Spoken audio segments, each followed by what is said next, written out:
易处长的薪水，养活一个女儿，应该是足够的。劳动不应该仅仅是为了薪水。人是劳动的动物，把人和动物区分开的，应该是劳动。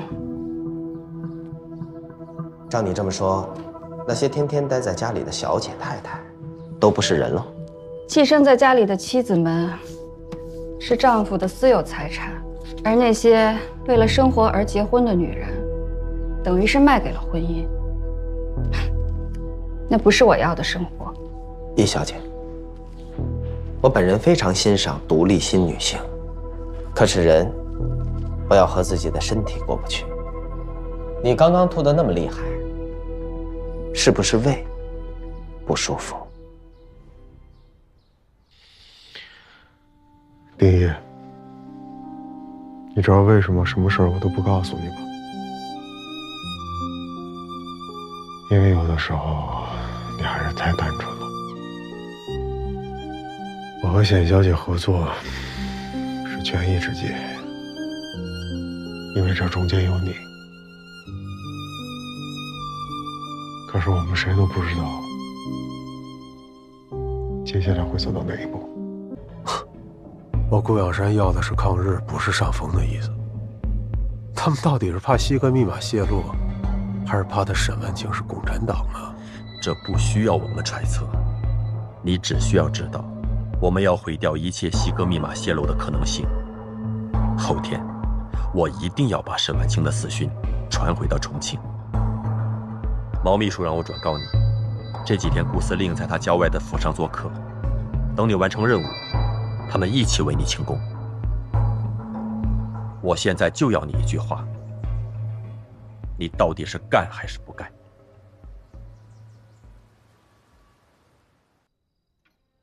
重庆的一点涟漪，吹来上海都是一场风暴。无论顾养山下一步的行动是什么，研究所内都不会再平静下去。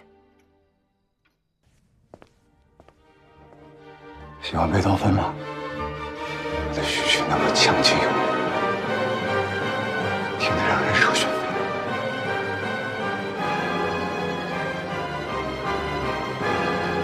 但是序曲过后，一切显得那么的无趣。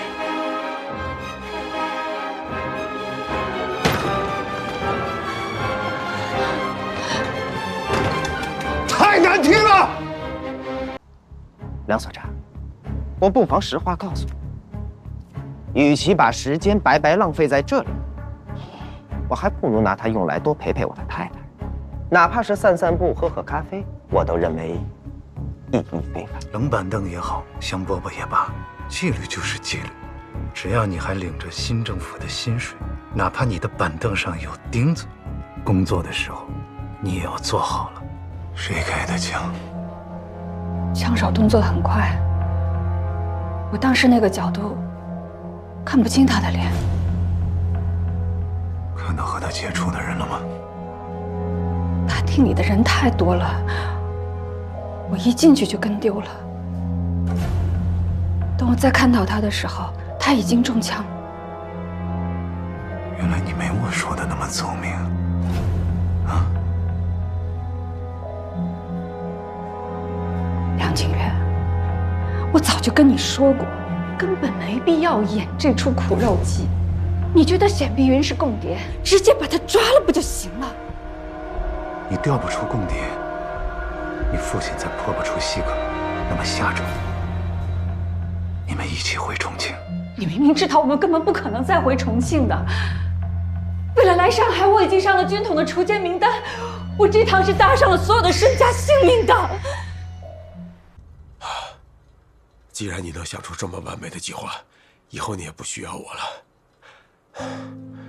你也做出你想要做出的决定了。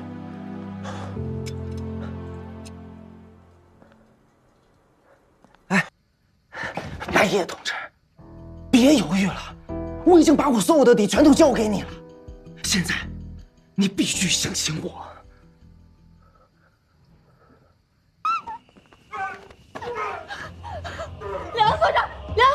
梁所长，你别打我哥，我哥他什么都不知道，他不是你说的什么共谍。不行，你别打了，哥，梁所长他是个孩子，梁所长。梁所长，梁所长，打他了，你别打他了，你不能这样，梁所长，梁所长啊，你不能这样啊，梁所长，梁所长，